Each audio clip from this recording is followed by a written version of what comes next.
Buying your first home is a big step, and for many, it can feel like you'll never be ready to take the leap. There are a lot of decisions to be made, like choosing a location, planning and managing your budget, and understanding the cost of ownership. In this video, we'll talk about how you can use a simple checklist to make the planning process far less stressful and ensure you'll end up with a home you love and will be able to afford. In short order, you'll need a quality pre-approval and to learn the actual costs associated with buying and owning a home, which go beyond just the down payment. Then, with help from an expert to find neighborhoods that fit your needs and your budget, you can start scouting locations and taking action. Oh, and if you're curious about buying a multifamily as a first-time buyer, stick around until the end and I'll tell you why I think that could be the best decision you'll ever make. Hey, I'm Alex, your friendly neighborhood realtor. I love educating my clients so they can reach their real estate goals. This channel is a way for me to translate my desire to share my knowledge and experiences on a larger scale. So if you find my videos helpful,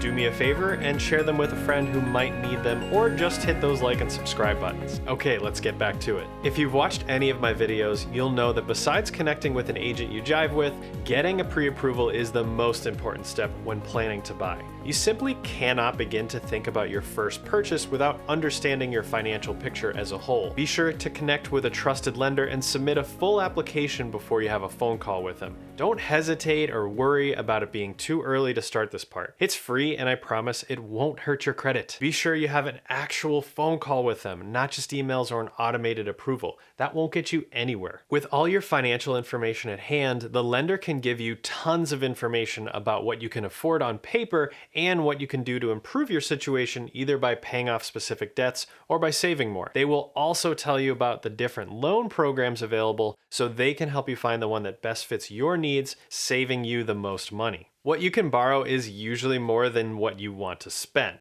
By understanding what your monthly budget for the mortgage is, you can work backwards to find the sale price range you can start exploring. Believe it or not, many first-time homebuyers don't have a specific town in mind. In a high-cost living area like Greater Boston and Eastern Massachusetts, first-time buyers tend to target general areas that align with their commute and lifestyles. Once you have your budget and your target price range, your agent can help you get a very detailed understanding of the types of homes you can purchase in the areas that you're interested in. For example, if you work in Boston and want a 4-bedroom single-family home with a driveway but have a budget of $600,000, you can't expect to target something in Boston or Cambridge. A good agent will help you find towns nearby like Malden or Everett where your ideal home is within your reach for your budget. It's also important to understand how often homes in your target area and price range are available. Some towns may have homes within your budget, but only a handful of sales per year, while other towns may have dozens for sale each year. By knowing the odds, you can better plan your search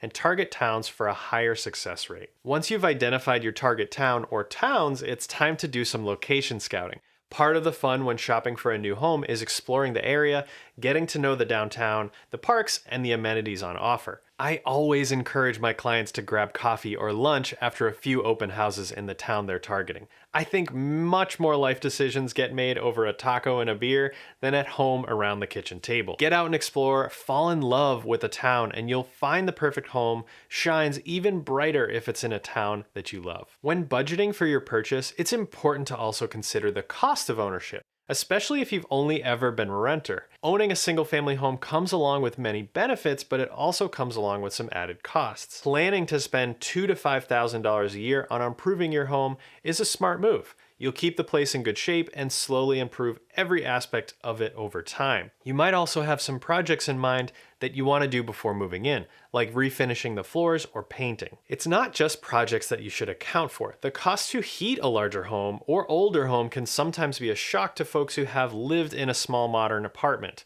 You won't always be able to get an estimate from the previous owner, but you can always ask or use some online tools to better budget for the increase in monthly expenses. Over time, of course, things are going to need to be replaced, but if you continue to maintain all your systems and keep things like the roof, the gutters, and the siding clean, you'll decrease the need to replace them as well. If you shop smart, you'll be able to estimate when big ticket items might need replacing and plan accordingly. When it comes to the actual purchase itself, the down payment can be a doozy, and likely the most money you've ever spent at one time. Even still, it shouldn't break the bank. You need to be sure to have reserves both to prove to the bank you're financially secure and for your own peace of mind, emergencies, or repairs. You don't need to put 20% down in most situations, and many buyers can put down just 3.5% to close a loan. Closing costs include many things and get lumped together with your down payment on the day of closing. Your lender will break them all down for you ahead of time, but keep in mind that you'll need to add between $5,000 to $10,000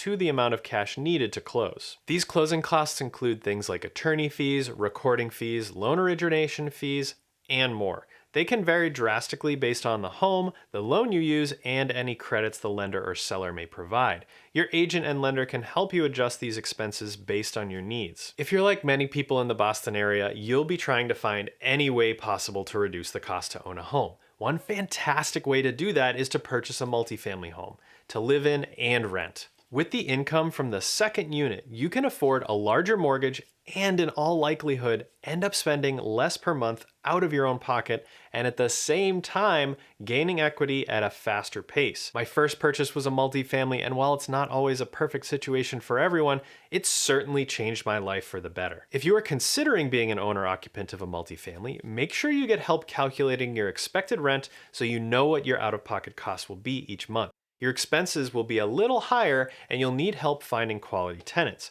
All of these things require expert help, but aren't impossible to manage. If you're even a little curious about it, ask for help and see if it makes sense for you. When preparing to buy a home, there is a lot to think about, but if you carefully consider your budget and the cost of ownership, you'll set yourself up for success. You'll be living in the town you fell in love with and enjoying your first home in no time. As always, thanks for stopping by. I hope you found this video helpful.